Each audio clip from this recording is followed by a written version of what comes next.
What if the men playing Nazis on one of television's most beloved comedies had personally survived Nazi persecution, or that the show's star was murdered in a crime that has never been solved? From a script rewritten in a single day to a set that was blown up in an exploitation film, Hogan's Heroes hid stories behind the wire that were far more extraordinary than anything Colonel Hogan ever pulled off inside Stalag 13.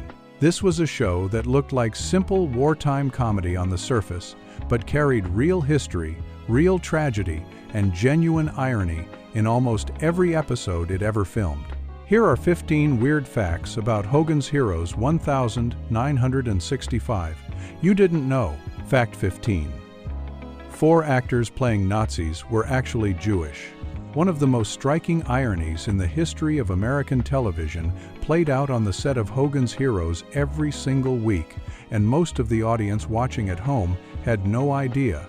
The 4 main actors who portrayed German officers and Nazi authority figures on the show were all Jewish in real life, and 3 of them had personally fled Nazi persecution during World War II. The men playing the enemy were, in several cases, survivors of the very regime being mocked on screen. Werner Klemperer, who played the pompous and perpetually outfoxed Colonel Wilhelm Klink, came from a distinguished Jewish family in Germany. His father was the renowned conductor Otto Klemperer, and Werner had fled the country as the Nazi regime rose to power. John Banner, who made Sergeant Hans Schultz one of the most beloved characters on the show, with his famous proclamation that he knew nothing, was born in Austria and escaped to America after the Nazis took control. He lost several members of his family in the concentration camps. Leon Askin, who played the stern General Burkhalter, was also an Austrian Jew who had barely gotten out in time. The scar visible on his face throughout the series was not makeup or a prop. It was the result of a beating he received from Nazi SA thugs during the Anschluss, just before he managed to flee to safety. Among the weird facts about Hogan's Heroes 1965, this one changes the entire texture of the show the moment you know it. For these men, portraying Nazi officers as bumbling, easily manipulated, and constantly outsmarted was not just a comedic choice, it was personal. Every episode in which Colonel Klink was outwitted or Schultz looked the other way was, for the actors playing those roles, a small act of mockery directed at the regime that had tried to destroy them and their families. What looked like light entertainment carried a weight for its cast that the audience could not have fully understood. Before moving ahead, take a quick second to subscribe to the channel and stay tuned for the next story. Fact 14. Robert Clary was a Holocaust survivor. While millions of viewers watched Robert Clary play the cheerful and resourceful Corporal Louis Lebeau week after week, very few of them knew what the actor had actually lived through before he arrived on that soundstage. Clary was born Robert Weiderman in Paris in 1926, the youngest of 14 children in a Jewish family. When the Nazis occupied France during the war, he was 16 years old when he was arrested and deported to a labor camp, and later transferred to Buchenwald concentration camp, where he remained until American forces liberated it in 1945. He survived. 12 members of his immediate family did not, including his parents and most of his siblings. All of them were killed at Auschwitz. Clary carried a permanent record of that experience on his left forearm, a prisoner identification number tattooed there by the camp. Throughout the entire 6-season run of Hogan's Heroes, Lebeau always wore long sleeves, even in scenes where the choice seemed slightly odd for the situation. That was not a wardrobe department decision. It was Clary's own, made to keep his tattoo out of the frame. Among the weird facts about Hogan's Heroes 1965, this one sits at the intersection of the show's comedy and genuine historical horror in a way nothing else quite matches.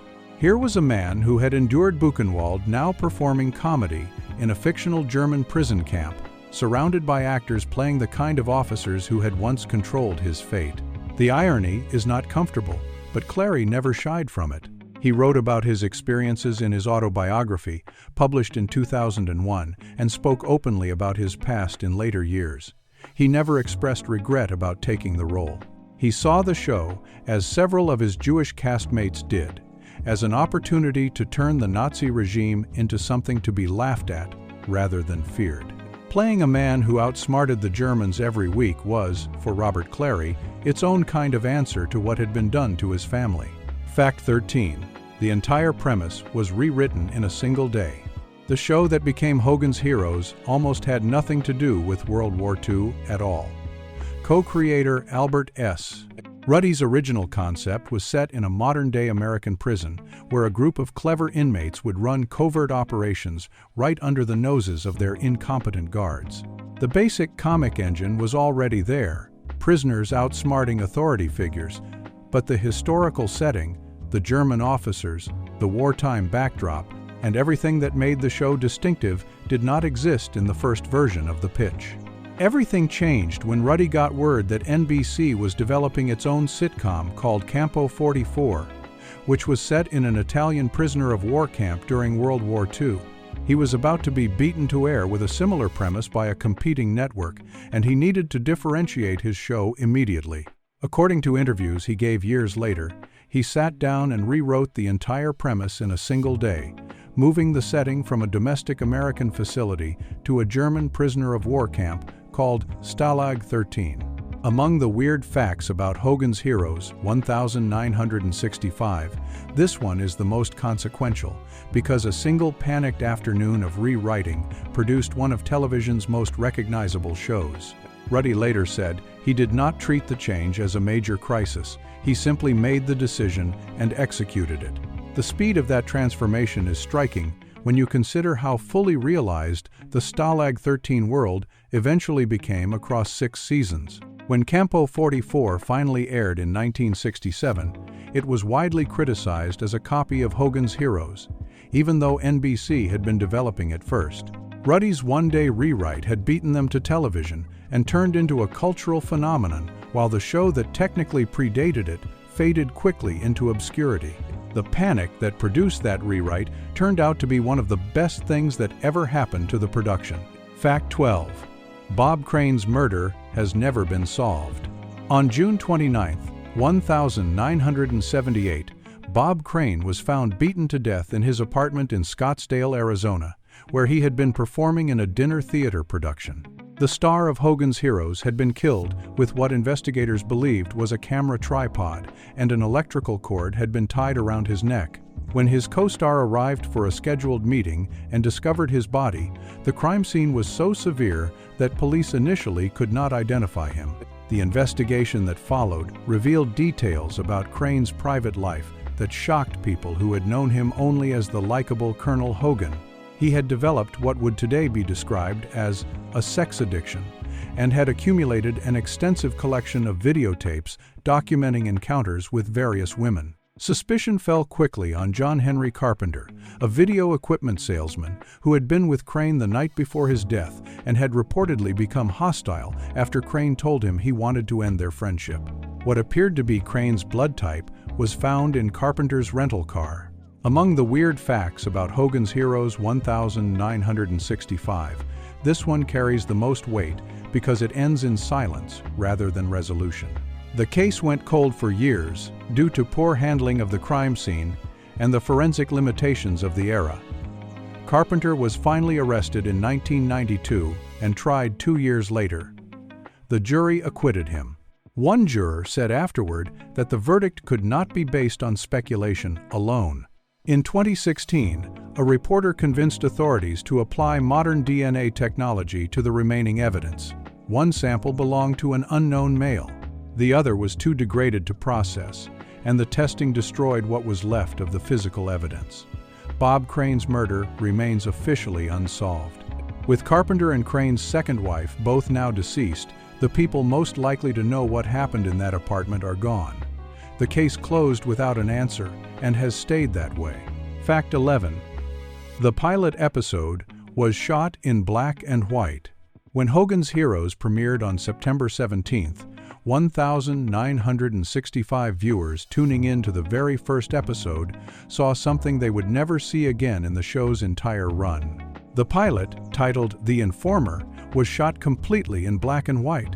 It is the only episode across 168 total episodes in the series to lack color, and it exists as an accidental artifact of timing rather than any deliberate creative decision. The pilot was filmed in mid-1964, more than a year before it aired. At that point, the television industry was still working through the transition from black and white to color, and producing a pilot in monochrome was entirely standard practice. The co-creators shot it that way simply because there was no certainty the show would be picked up, and black and white was still the default. They were not thinking about the long term, because there was no confirmed long term yet. Among the weird facts about Hogan's Heroes 1965, this one reveals how quickly the industry shifted in a very short period. By the time CBS decided to greenlight the show for a full season, the network had committed to a major push toward color programming for the 1965 to 1966 television season. Every episode from that point forward had to be filmed in color. The pilot was already in the can and could not be redone.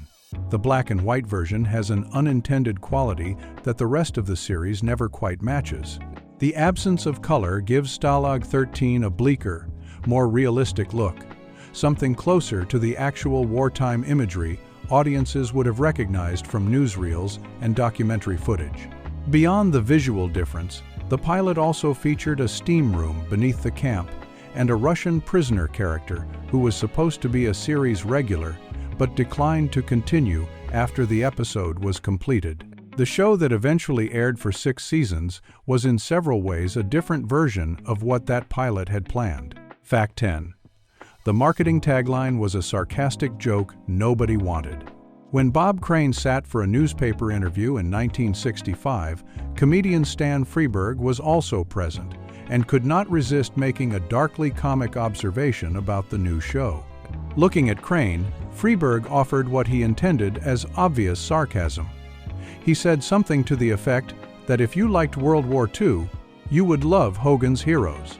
The joke was meant to highlight the absurdity of turning a prisoner of war camp into the setting for a network comedy. The war had ended only 20 years earlier. Many people watching still had direct personal connections to it. Crane immediately understood that Freberg was being facetious and responded by saying he preferred they not use that framing. He was aware of how the show could be perceived and wanted to draw a clear line between ridiculing Nazi authority figures and appearing to make light of the war itself. He was explicit about not wanting that line associated with the series. CBS used it anyway. Among the weird facts about Hogan's Heroes 1965, this one is a clear case of a network deciding that provocative was better than careful. Executives concluded the controversial phrasing would generate attention and set the show apart from the crowded 1965 schedule. The tagline appeared in advertisements and promotional materials throughout the series' run. A throwaway sarcastic comment that the show's own star had actively rejected became one of the most recognizable marketing lines associated with the series for decades. Freberg had no idea when he said it that the words were going to outlast the conversation. Crane objected and was overruled. The tagline stayed attached to the show long after everyone involved had stopped thinking about where it came from. Fact 9. Larry Hovis never removed his wedding ring. If you watch Hogan's Heroes carefully across its 6 seasons, you will notice that Sergeant Andrew Carter appears in gloves with surprising frequency. He wears them indoors during technical work, in situations where gloves would be inconvenient at best and functionally counterproductive at worst. The explanation has nothing to do with the character and everything to do with the actor. Larry Hovis, who played the lovable demolitions expert Carter, was committed enough to his marriage that he refused to remove his wedding ring while filming. In Hollywood, where actors routinely take off jewelry to avoid continuity issues or to maintain the appearance that their character is unattached, that kind of insistence was genuinely unusual. Hovis had made a personal decision and was not interested in revisiting it for the sake of a television production. Among the weird facts about Hogan's Heroes 1965, this one is the most straightforwardly human. The production accommodated him completely rather than pushing back. The costume department made gloves a reliable part of Carter's wardrobe. giving the character a visual habit that never quite made complete sense in context, but was accepted by viewers without question because it appeared consistently enough to feel like a choice. On the occasions when Carter appeared without gloves, the crew handled the situation with careful camera placement. Angles were selected to keep Hovis's ring finger out of frame, and his hands were positioned to keep the band hidden. Most viewers across the entire run of the show had no idea any of this was happening. A personal commitment to a marriage became an invisible production constraint for 6 seasons, managed so effectively that it took years after the show ended for the story to become widely known. Fact 8. The set was blown up in an exploitation film. When Hogan's Heroes wrapped its final season in 1971, the elaborate Stalag 13 set remained standing on the Desilu Studios backlot in Culver City, California.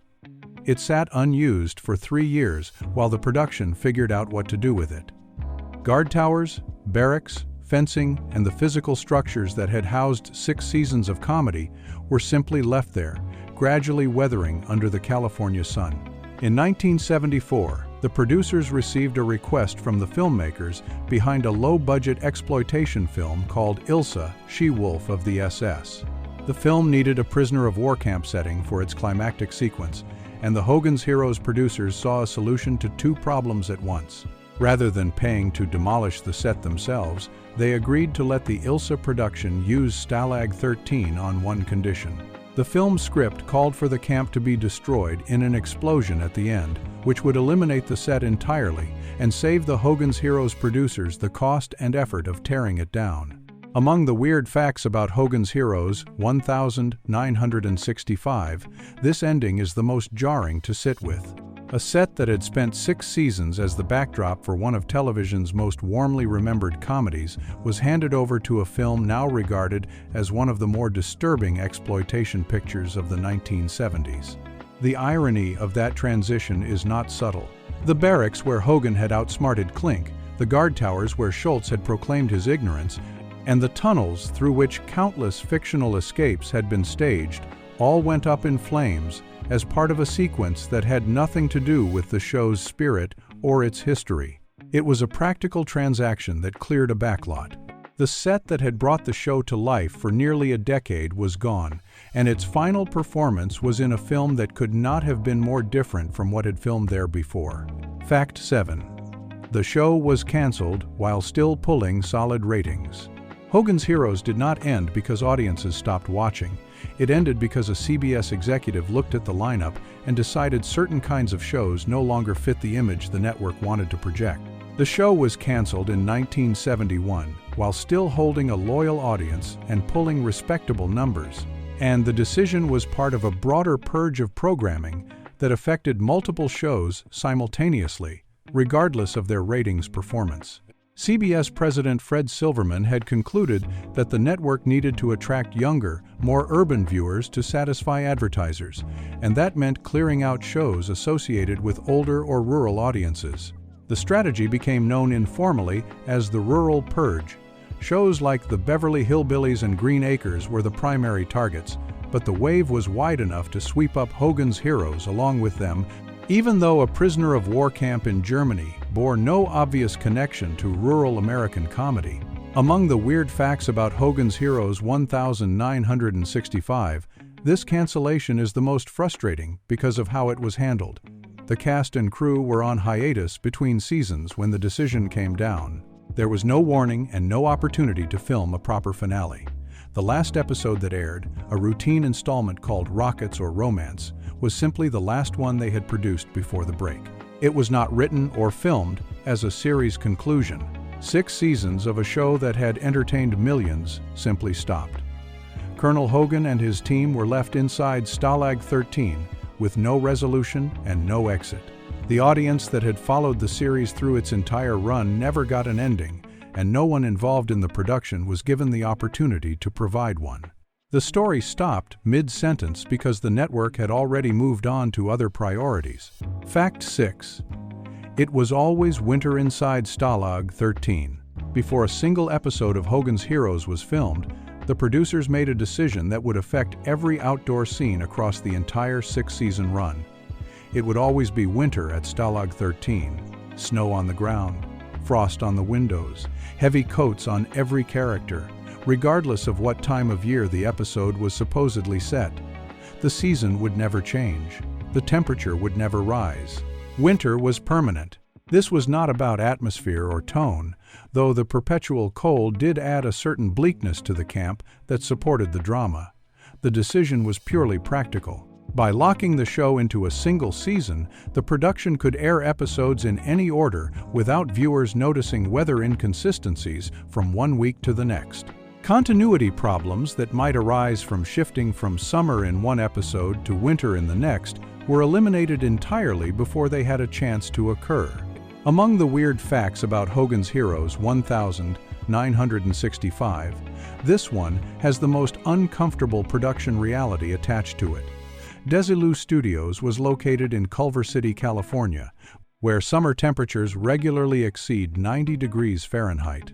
The actors wearing heavy wool uniforms, leather jackets, and winter coats while performing outdoor scenes were doing so in intense Southern California heat. The snow on the ground was initially created using salt and later, from season 4 onward, by simply painting surfaces white.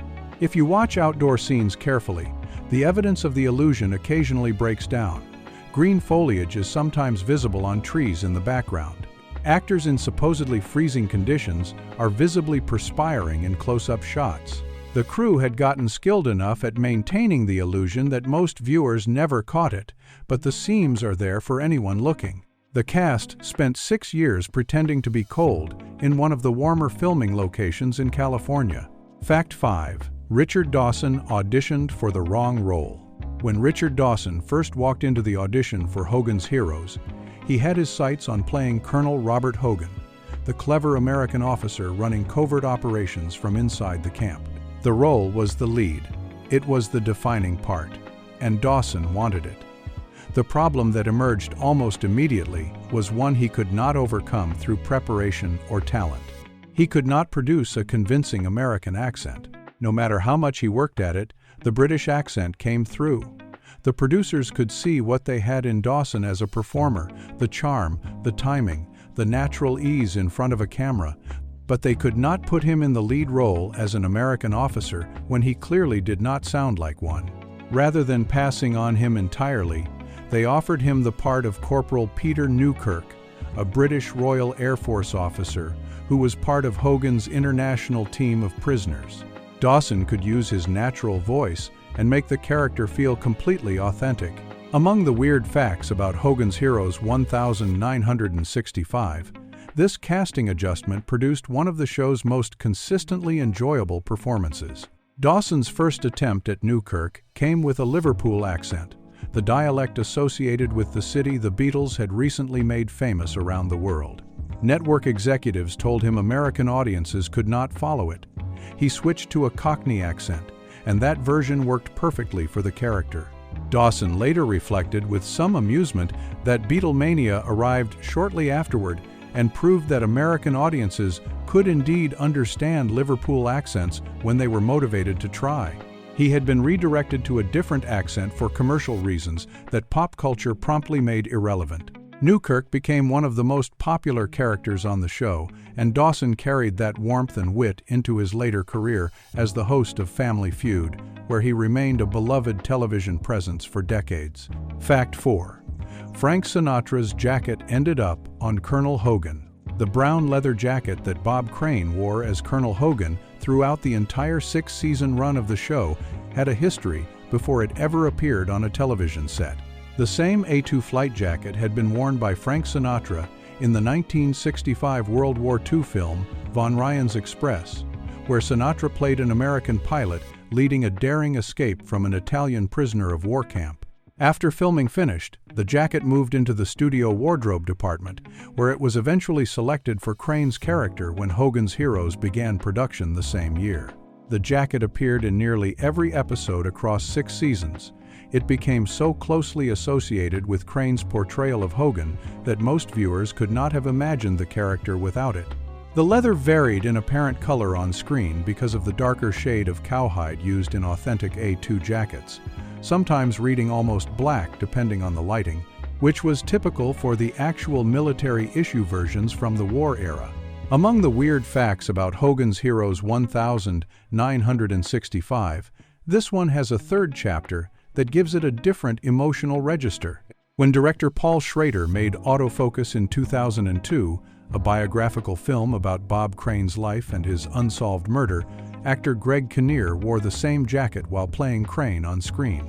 The prop that had linked a Sinatra war film to a beloved sitcom then followed the story of that sitcom's star all the way into a film about his death.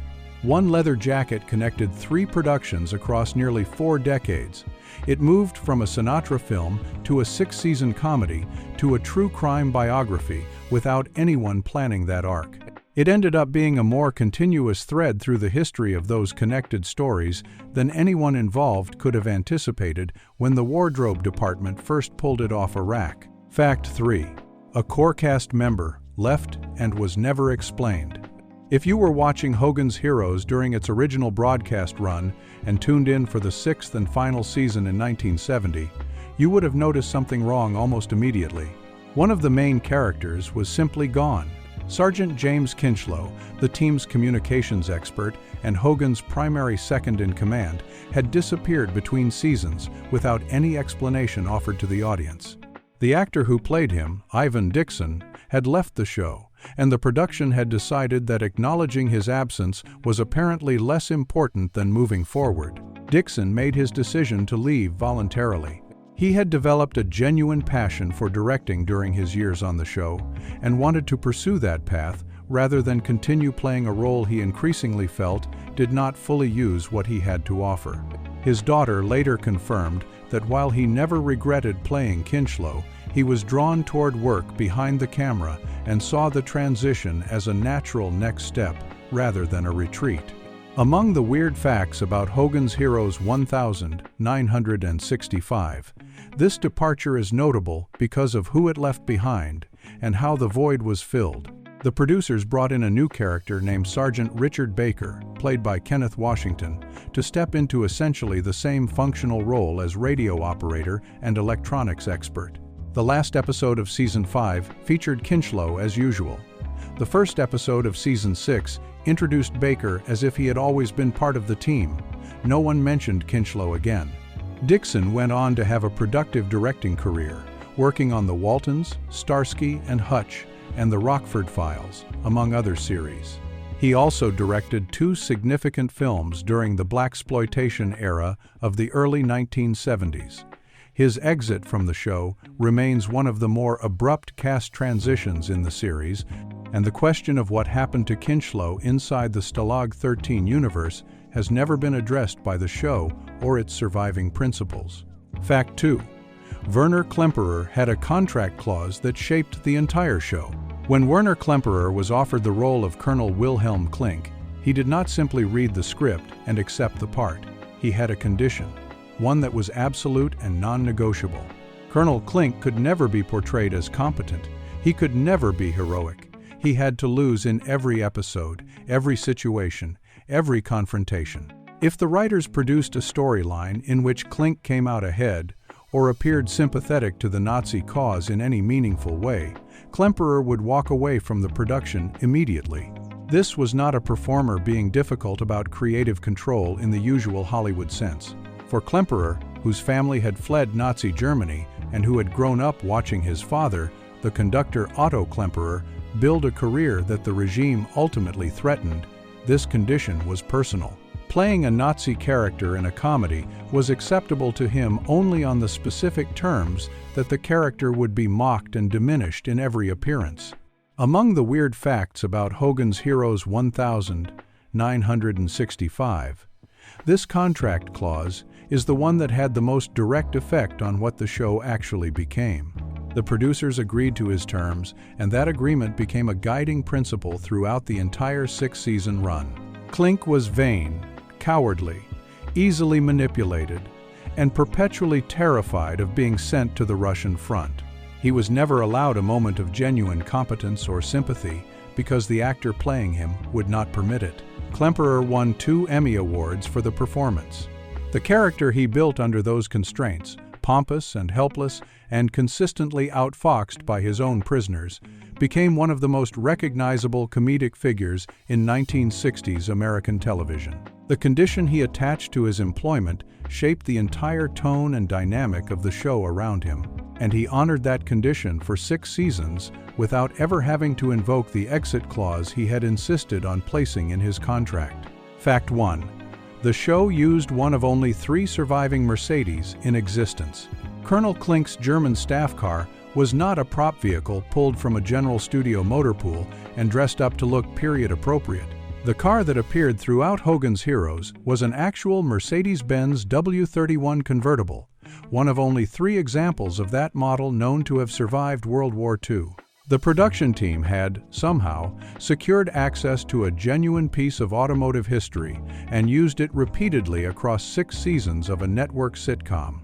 The Mercedes-Benz W31 had been manufactured in extremely limited numbers before the war ended. Only 57 of the distinctive gray and black convertibles ever came off the production line. The combination of that limited initial run and the widespread destruction of vehicles during the conflict meant that by the mid-1960s, 3 survivors were all that remained anywhere in the world. The Hogan's Heroes production found one and put it to work on camera. Among the weird facts about Hogan's Heroes, 1,965, this one says the most about the level of authenticity the production was quietly committed to achieving. Most television shows of that era would have used any appropriately styled vintage car and dressed it to fit the period. The choice to seek out and use a genuine wartime survivor, a rare vehicle that had actually existed during the conflict the show was dramatizing, went far beyond what the audience would ever have noticed or expected. The car appeared consistently throughout the series whenever Klink needed to travel or high-ranking officers arrived at the camp. It provided a visual authenticity that most viewers absorbed without knowing what they were looking at. A comedy about prisoners outwitting their captors was being filmed around a car that had genuinely survived the war those captors had fought.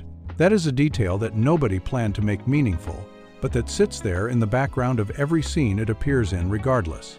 Hogan's Heroes looked like a cheerful wartime comedy about clever prisoners and incompetent guards.